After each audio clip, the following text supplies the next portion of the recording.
Lietuvoje ryškėja didelė problema. Žiauriai infekuoti laukai. Turim nemažai iššūkių. Tikrai paguldys šitą laukelį.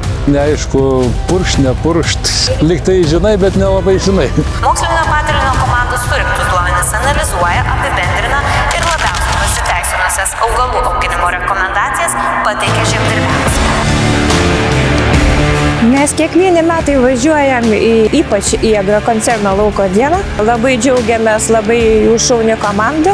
Atliekame gausybę įvairiausių bandymų, kaip naujausios technologijos, naujausios veislės, naujausi registruojami produktai veikia ir koks gali būti jų pritaikomumas žemės ūkyje. Dirba mokslininkai, reiktų pasitikėti jų sprendimais. Jeigu viską teisingai atliekam laukuose, mes galim turėti netgi 1 arba 2 tonų didesnį derlių. Pamatom visą tai, kas veikia natūraliai laukuose, ne iš teorinės pusės, bet būtent iš praktinės. Svarbu išauginti ne tik gausų, bet ir kokybišką derlių, nes būtent tai gali užtikrinti didesnės pajamas iš 1 hektaro.